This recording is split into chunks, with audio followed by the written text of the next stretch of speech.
Friends, ये question आपके Maharashtra board में पहले पूछ चुका हूँ। क्लास 10 पूछ चुका है क्लास 10 के मैथ्स में और ये क्रैमर्स रूल का क्वेश्चन है जो कि लीनियर इक्वेशन इन 2 वेरिएबल में आता है। तो क्रैमर्स रूल कैसे सॉल्व करेंगे मैं आपको एकदम सिंपल बताऊंगा। आपके पास इक्वेशन है, आपको दोनों इक्वेशन इस तरह से लिख देना है, एक्स और वाई लेफ्ट साइड में और कांस्टेंट राइट साइड में। पहले एक्स आना चाहिए, बाद में वाई आना चाहिए, मतलब ये ईजी पड़ता है आपके लिए। ठीक है, अब सबसे पहले आपको बनाना है डी।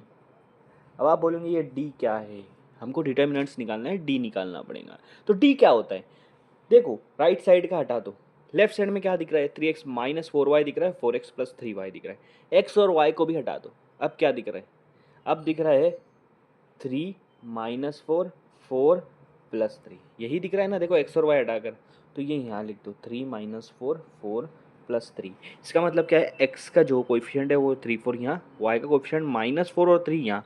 साइन चेंज नहीं करना है, मतलब साइन भूलना नहीं है। ठीक है, अब क्या करना है, इन दोनों को मल्टीप्लाई कर दो, 3 3 ज़ा 3 3 ज़ा 3 3 ज़ा, बीच में माइनस, फिर एक और ब्रैकेट और उसमें ये लिख देंगे 4 इंटू माइनस 4, 4 इंटू माइनस 4, 3 3 ज़ा क्या होगा 9, ये माइनस 4 4 ज़ा क्या होगा 16, लेकिन एक माइनस इसलिए माइनस लगाना पड़ेगा क्योंकि मल्टीप्लाई कर रहे हो आप। अब देखो ये 9 माइनस माइनस होता है प्लस, तो 9 प्लस 16 करेंगे तो आपका आंसर आएगा 25। तो ये डी निकल गया आपके पास 25, डी की वैल्यू आ गई है 25। ठीक है, अब निकालना है डी एक्स।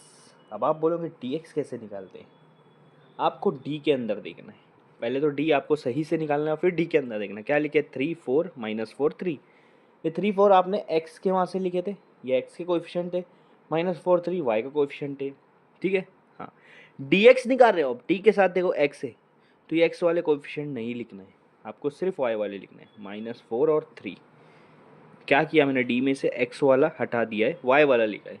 अब एक्स वाला नहीं लिखना है तो उसकी जगह पर क्या लिखना है, उसकी जगह पर ये लिखना है कांस्टेंट 10 और 5। आया समझ में, बस इसको सॉल्व कर दो। ये दोनों को पहले सॉल्व करना है, 10 इंटू 3, उसके बीच में माइनस, फिर दूसरा ब्रैकेट आएगा 5 इंटू माइनस 4, 10 3 सा कितना होता है 30 होता है, बीच में माइनस, 5 4 सा कितना होता है 20 होता है, और ये माइनस ये वाला, तो 30 माइनस माइनस हो जाएगा प्लस, 30 प्लस 20 कितना हो जाएगा 50। तो dx कितना आ रहा है आपके पास 50 आ रहा है, dx कितना आ रहा है आपके पास 50 आ रहा है। ठीक है, अब आपको निकालना है dy। अब ये कैसे निकालेंगे, ये कैसे निकालेंगे, ये सिंपल है, फिर से डी में देखना है, पहली लाइन पहला कॉलम एक्स का है, वाई का है, आपको क्या निकालना है डी वाई। तो वाई हटा दो, आपके पास क्या बच रहा है एक्स 3 4, तो एक्स की जगह पर एक्स लिखो 3 4। पहले वाले कॉलम में देखना है, पहले वाले डिटर्मिनेंट्स में पहला कॉलम मतलब एक्स का लिखना है, क्योंकि वाई डी वाई निकाले तो वाई का हटाना चाहिए।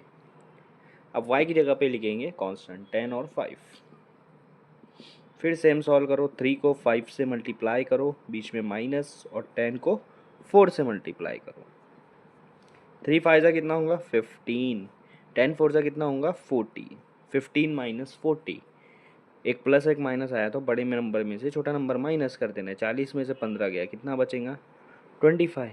फिर उसके बाद देखना है बड़ा नंबर क्या है 40, उसकी साइन माइनस है तो आंसर भी माइनस में आ जाए। आया समझ में, डी वाई के आपके पास -25 पर आपको लीनियर इक्वेशन 2 वेरिएबल में क्या निकालना होता है, एक्स और वाई की वैल्यू निकालना होता है। ठीक है, वो कैसे निकालेंगे, आपको क्या करना है, डी एक्स डी वाई की वैल्यू याद रखते हो, आपको निकालना है एक्स। तो एक्स के लिए क्या करोगे आप, दोनों ऊपर नीचे डी लिख दो, एक्स निकालना है तो ऊपर वाले में डी एक्स लगा दो बस। अब डी एक्स की वैल्यू कितनी है 50, उसको ऊपर लिखो, डी की वैल्यू कितनी है 25, उसको नीचे लिखो, तो 25 1 ज़ा 25 2 ज़ा, तो आपका आंसर आएगा 2/1, जिसको हम लोग लिखते हैं 2। डिवाइड में 1 आया नहीं भी लिखते तो चलता है, डिवाइड में हाँ, तो x की वैल्यू क्या आ गई 2 आई, आ गई x की वैल्यू। सेम इसी तरह से y की वैल्यू हम लोग लिखेंगे। ठीक है, तो यहाँ पर आपको मैं यह कट कर देता हूँ। ठीक है, d याद रखो कितना आया था 25। अब आपको y निकालना है तो ऊपर और नीचे d लिखो, y निकालना है इसलिए ऊपर y लगा दो। डी वाई कितना है आपके पास -25, और डी कितना है आपके पास 25, दोनों को कट कर दो, आपके पास क्या आएगा 1, और ये माइनस, तो -1, तो y की वैल्यू क्या आ रही है -1।